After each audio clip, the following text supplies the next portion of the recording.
You've been having a bit of a hard time of it lately, then, on social media? Yeah, it's... cruel comments are tough for me to read, but as an adult and being in the industry for many years, I just have to put on my armour and get on with it. Yeah. But now it's trickling down and children are on social media, they read magazines, they read the comments, and then only 2 days ago, my son was set on a school bus and held down and was being shouted at. This is your eldest boy, This Josh? is my eldest son, Josh. So yeah. he's what?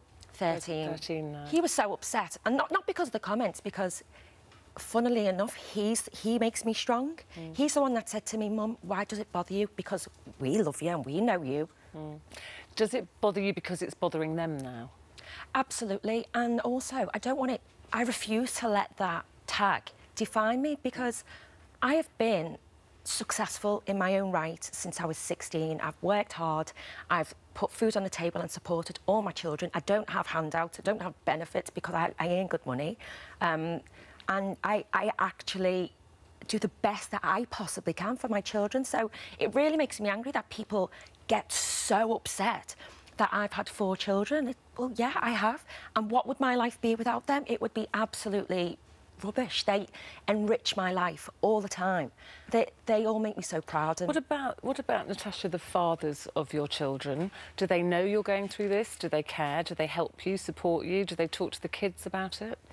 I suppose they don't get any comment, really. Like, especially when me and Rich split up, it was all aimed at me, which is so frustrating. I mean, as women, we fight anyway to be respected, and we go out, we're hard-working, we're supporting the kids as well. So to be attacked, especially by other women... I was going to say, is it predominantly women that women and men. But it is quite interesting that men don't get attacked like this. No. If you got 4 kids with 4 different women, men don't get attacked like this. I mean, take Hugh Grant, for instance. He had 2 children in 1 year to 2 different women, and I'm sure he's a brilliant father. That's none of my business. But that's kind of like, oh, yeah, well, that doesn't matter. But do you think social media is one thing now. We all know the highs and lows of social media. But also, by doing stuff like this, it's actually promoting it?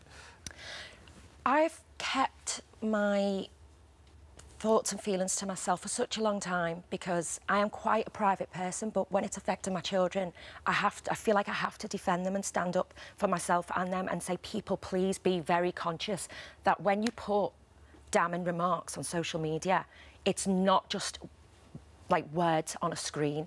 They damage people. They trickle through. It affects not just me, the kids. I don't want to have to... I hate the fact that I have to pick up the pieces when the kids come home from school for stuff that's being aimed at me.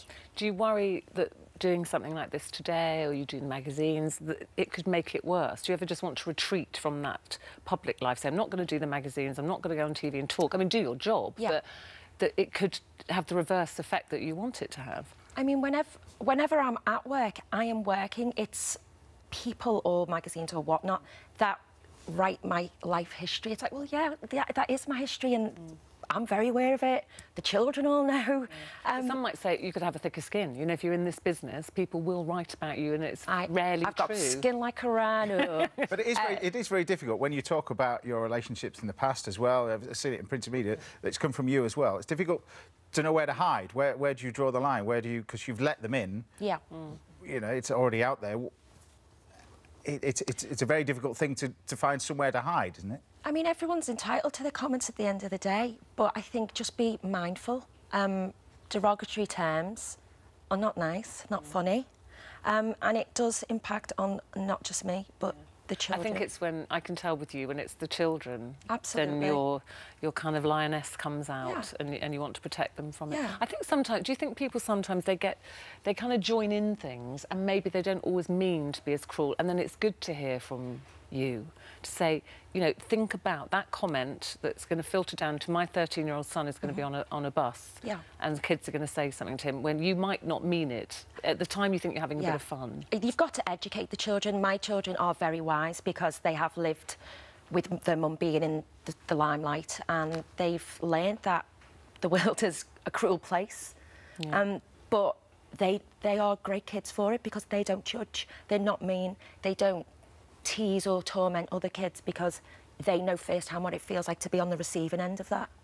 And they're kids that are obviously very loved. I know that. Emma says, I'm sure Natasha didn't set out to be a 4x4 single mother, as people call it. I don't know the circumstances, but sometimes it's better to be a single mother than put up with the struggles of being in a bad relationship. My house is full of love, and I think that's really important. My mum and dad are still together 40-odd years. The main thing is that they love each other. So whenever I'm with the children and their dads come round, you know, we're all close. We're still a family. We just don't live under the same roof. Myself and the dads, we try and make it as normal as we possibly can. I mean, what is normal these days? I don't know. You and Richie have only recently split, so I know it's very raw for you. Do you think you'll be able to have that same relationship with him, with your little girl? Absolutely. We still live together, which is... yeah, it can be difficult at times because it's all raw. It's hard to move on when you're still together. But honestly, we wake up in the morning, I'm like, do you want a cup of tea? And, you know, we play with Ella together and we take her out. It didn't work for us, but we are totally dedicated parents for Ella. Nancy says what you were saying, really, James. What about the fathers who've got children with different mothers? Why are they treated so differently? Women becoming single parents for all sorts of reasons. Liam says, I think Natasha is an amazing mother, regardless. So thank you very much for your comments. Thanks for talking about it today. And I think anything, you know, again, this trolling on social media it is to end gets people on a high. It's the first time I've heard about it as well. The saying, you know. Is it? Well, I thought you were to promote a latest Range Rover or something like that, but I didn't understand 4x4. But you know, again, it's you know that the Kardashians have learnt so much. You did. You said, "Oh, we're doing cars." There you go. No, 4x4 means something else. Lovely to see you. Thanks for having me. Good to see you as well.